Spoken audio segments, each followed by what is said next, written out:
늦가을 시골집, 창문이 흔들린다.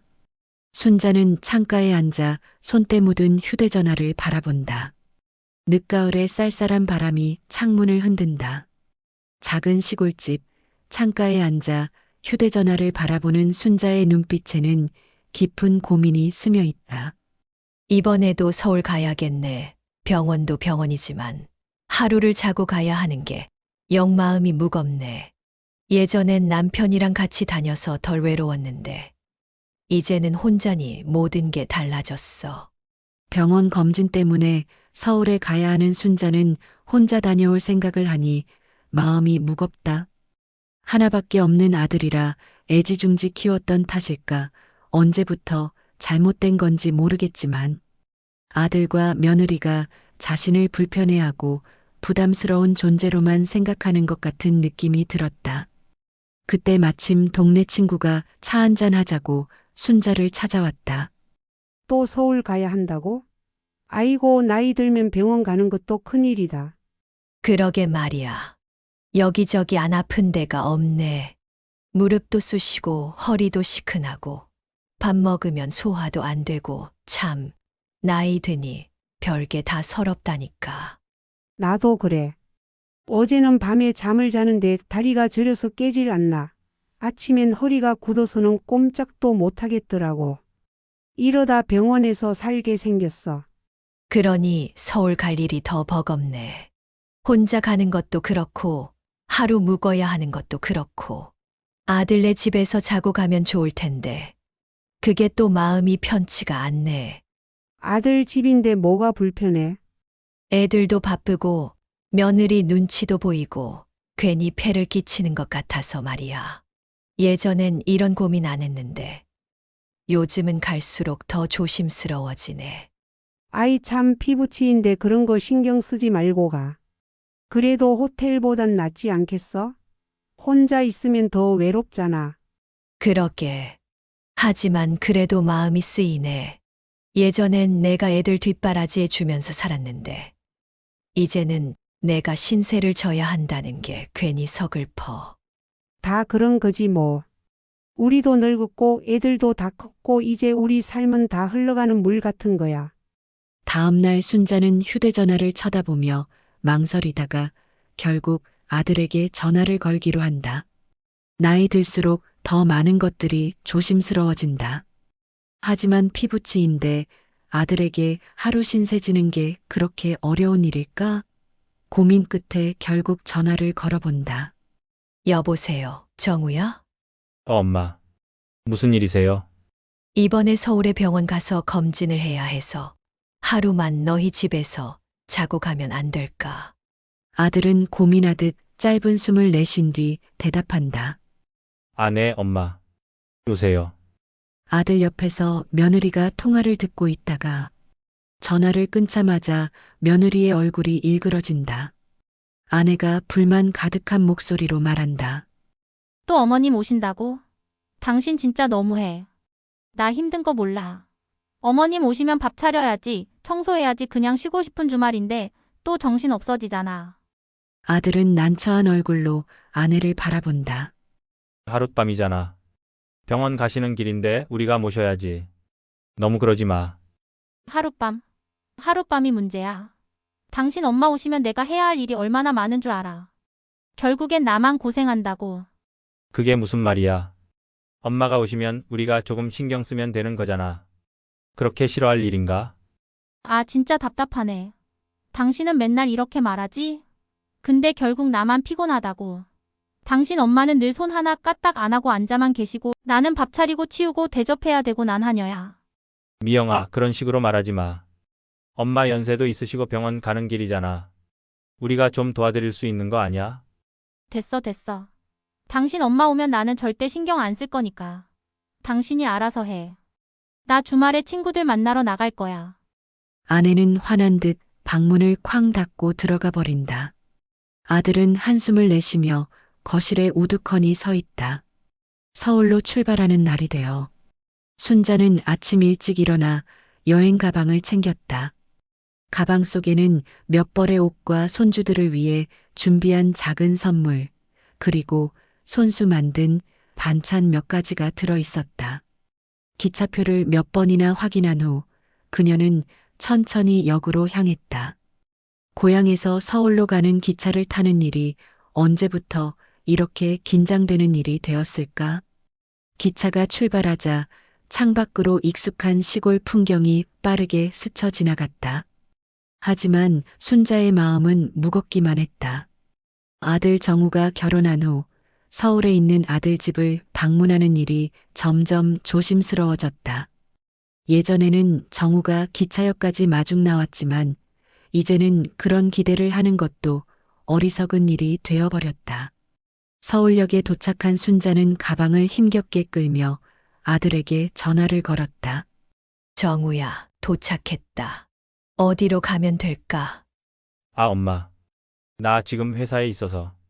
집에 미영이 있으니까 엄마가 먼저 전화해봐. 서운함이 밀려온다. 그래도 서울까지 왔는데 잠깐이라도 마중을 나올 수는 없었을까? 순자는 며느리에게 전화를 걸었다. 어머니 오셨어요. 근데 제가 지금 좀 할 일이 많아서요. 조금만 밖에 계시다가 들어오시면 좋겠어요. 순자는 순간 당황했다. 갈 곳도 없고 몸도 썩 좋지 않은데 바깥 낯선 곳에서 시간을 보내야 한다니. 서울의 서늘한 바람이 옷깃을 스쳤다. 무작정역 근처를 걸었다. 어쩌다 보니 낯선 골목을 지나고 있었다. 작은 공원 벤치에 앉아 숨을 돌렸다.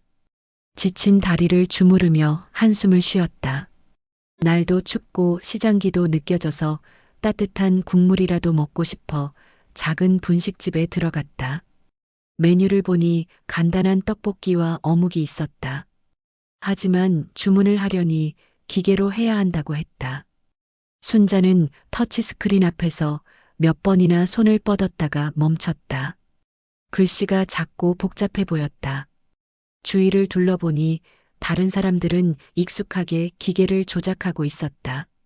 결국 직원에게 조심스럽게 다가가 도움을 요청했다. 저 주문을 도와주실 수 있을까요?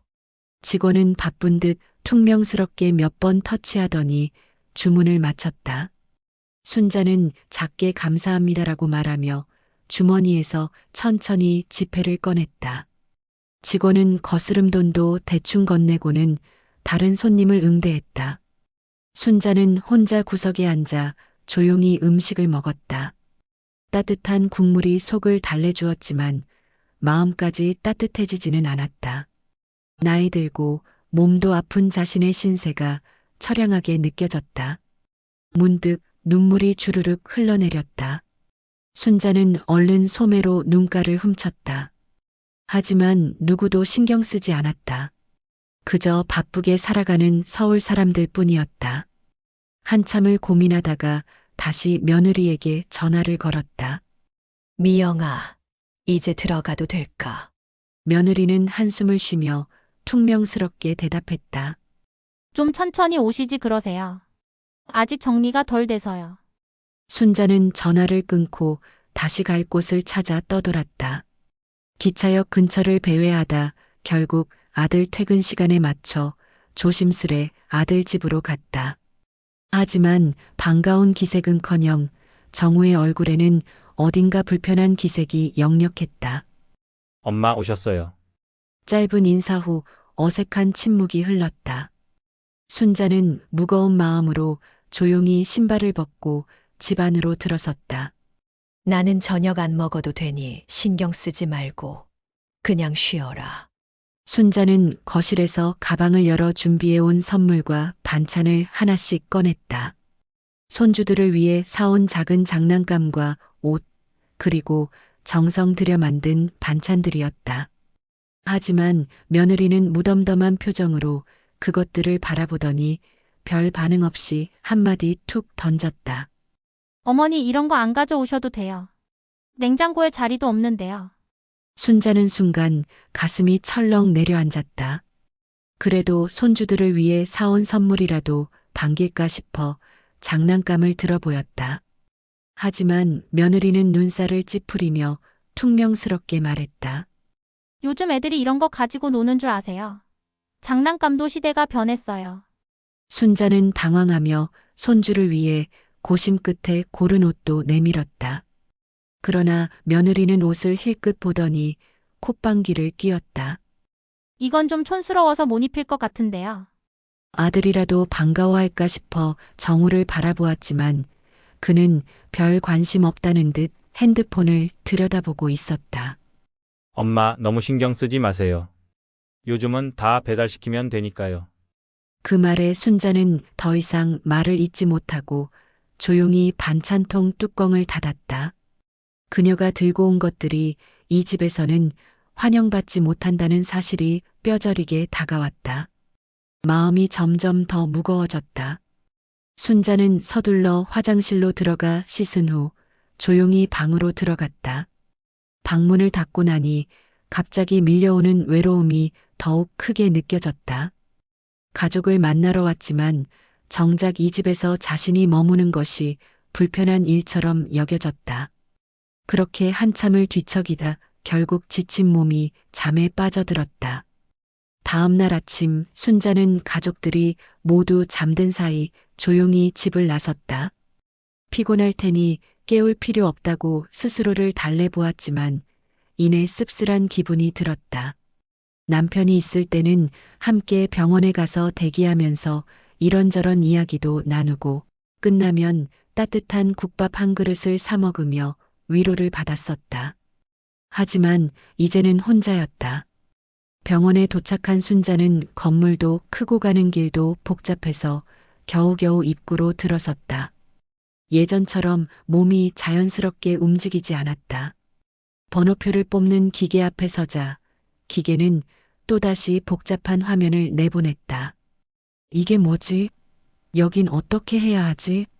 순자는 화면을 터치해 보았지만 문자가 빠르게 바뀌어 제대로 읽기도 어려웠다. 옆에 있는 사람을 슬쩍 보며 기계를 조작하려 했지만 그 사람은 이미 한 손에 번호표를 들고 가버렸다. 순자는 주위를 둘러보며 기계와 싸웠다. 아들이 있으면 좋을 텐데 그러다 결국 전화를 해볼까 하는 생각이 스쳤다. 아들이 잘 알 텐데. 그래, 한 번만 물어보자. 하지만 순간 마음이 쑥 내려갔다. 그런 걸 물어보는 내가 너무 귀찮은 엄마 같잖아. 순자는 괜히 부끄러워져서 결국 전화 버튼을 누르지 않았다. 괜히 짐이 되려나 아들에게. 그렇게 한참을 망설이다가 결국 기계에서 나온 번호표를 손에 쥐고 머릿속의 혼란을 뒤로하고 진료를 받으러 갔다. 겨우겨우 진료를 마친 순자는 병원 앞 벤치에 앉았다. 다리도 아프고 몸도 지쳤지만 마음은 더 무겁기만 했다. 병원에서 기다리는 동안 내내 아들 생각만 했다. 혹시나 아들이 전화할까 싶어서 휴대전화를 들여다봤다. 화면에는 아무런 알림도 없다. 그녀는 몇 번이나 화면을 들여다보았다. 오늘 점심이라도 같이 먹자고 전화해줄까? 기대하는 마음에 한참을 기다려봤지만 전화는 오지 않았다. 순자는 잠시 눈을 감고 깊은 한숨을 내쉬었다. 왜 이렇게 나만 기다리는 걸까? 정말 바보 같아. 그런 생각이 스쳤다. 품 안의 자식이라지만 1년에 몇 번 못 보는 아들과 며느리를 만나는 일이 이렇게 눈치가 보이고 힘든 일인가? 그간 자신이 얼마나 그들의 기대며 살았는지 새삼 느껴졌다. 기대가 크면 실망도 커지는 법.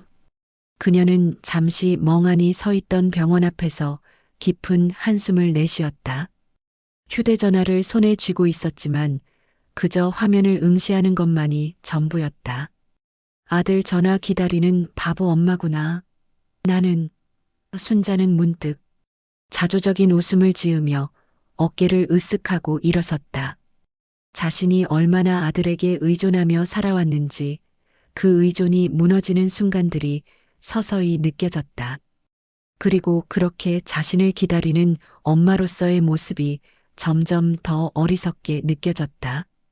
그럴 자격도 없나 봐. 순자는 그렇게 생각하며 기차역으로 발길을 돌렸다. 기차역에서 홀로 기다리는 동안 순자는 그동안의 삶을 되돌아보았다. 아들과 며느리를 만나러 가는 것이 이렇게 마음을 무겁게 하는 일이 될 만큼 그동안 순자를 무시하고 어머니로서 대우받지 못했던 지난 시간들이 주마등처럼 지나갔다.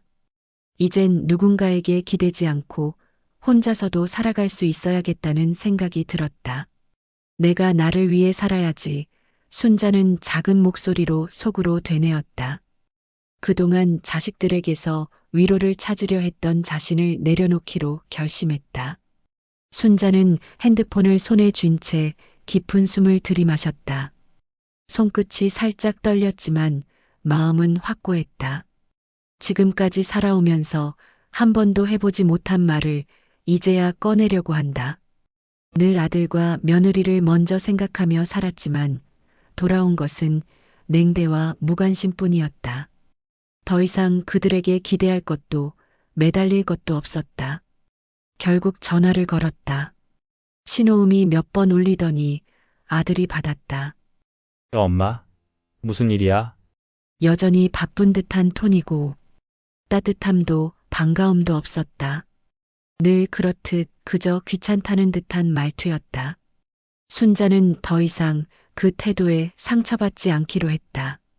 나는 이제 너희를 위해 살지 않을 거야. 잠시 정적이 흘렀다. 뭐? 갑자기 그게 무슨 말이야? 순자는 미소를 머금었다. 마음속에 묵혀두었던 말이 입술 끝에서 차분하게 흘러나왔다. 그동안 너희한테 기대한 내가 바보였어. 이제 나를 위해 살 거야. 내가 먹고 싶은 거 먹고, 가고 싶은 곳 가고, 내 돈 내가 다 쓰고 죽을 거야. 유산 같은 거 기대하지 마. 없으니까. 아들의 당황한 숨소리가 전화기 너머에서 들려왔다. 이내 며느리의 목소리도 들렸다. 어머니 갑자기 왜 그러세요? 어디 아프세요? 며느리의 목소리에서 조급함이 묻어났다. 분명 지금까지는 순자를 어머니로 대우하지도 않고 무시하던 사람들이었다. 하지만 유산이 없다는 말에 반응이 달라졌다. 아들이 다급히 말했다. 엄마, 잠깐만 있어봐. 지금 우리가 갈게. 엄마, 무슨 일 있는 거 아니지? 왜 그런 말을 해? 순자는 차분히 눈을 감았다. 결국 그들의 관심은 자신이 아니라 돈이었던 걸까? 씁쓸했지만 오히려 마음이 편해졌다. 이제는 그들에게 인정받으려 애쓰지 않아도 되니까. 아냐. 아무 일도 없어. 그냥 이제라도 내 인생을 살겠다는 거야. 너희도 너희 인생 살고, 나도 내 인생 살 테니까 신경 쓰지 마. 그리고는 단호하게 전화를 끊었다. 전화를 끊고 나서도 순자의 가슴은 쿵쾅거렸다. 하지만 이번에는 분노나 서운함 때문이 아니었다. 오히려 속이 뻥 뚫린 듯 시원했다. 평생을 참고 살아왔던 말들을 드디어 꺼내놓았고, 이제는 더 이상 아들과 며느리의 눈치를 보지 않아도 되었다. 그렇게 기다렸었던 아들의 전화가 이제서야 계속해서 울렸다. 그래. 이제 나를 위해 살 거야. 순자는 가만히 창밖을 내다봤다. 시원한 바람이 순자를 감쌌다. 마치 그녀에게 새로운 시작을 축하라도 해주는 듯했다. 문득 그동안 가고 싶었던 곳들이 떠올랐다. 예전부터 한 번쯤 다시 가보고 싶었던 고향집도, 마음껏 걸으며 바다 냄새를 맡고 싶었던 남쪽 바닷가도, 언제나 언젠가라는 핑계로 미뤄왔던 일들을 이제는 다 해볼 참이었다. 순자는 여행 갈 생각에 마음이 설레었다. 오래전부터 입고 싶었던 화사한 원피스도 입어보고, 꽃무늬 스카프도 멋지게 메고, 맛있는 음식들도 먹어볼 생각을 하니 기분이 좋아졌다. 늘 아들에게 줄 유산을 걱정하며 한 푼도 함부로 쓰지 못했던 지난 날이 떠올랐다. 하지만 이제는 그럴 필요가 없었다. 모아둔 돈으로 자신을 위해 무엇이든 할 수 있다. 값비싼 음식을 마음껏 사 먹고 꽃이 만발한 길을 여행하고 가보고 싶었던 곳들을 찾아다니며 살아갈 것이다. 기차에 올라 창가 자리로 향했다. 창밖으로 스쳐가는 풍경을 바라보며 순자는 문득 자신이 얼마나 오랫동안 행복을 미뤄왔는지 깨달았다. 오로지 가족을 위해 살아왔고 희생을 당연하게 여기며 버텨왔다. 하지만 이제는 아니다. 이제부터는 그녀만을 위한 시간이다. 그래. 내 남은 인생은 나를 위해 살 거야. 순자는 창밖을 바라보며 미소를 지었다. 기차는 힘차게 달리고 있었다. 그녀의 새로운 인생도 이제 막 출발선에 섰다. 구독과 좋아요 눌러주세요. 구독은 무료이고 저에게 큰 힘이 됩니다. 감사합니다.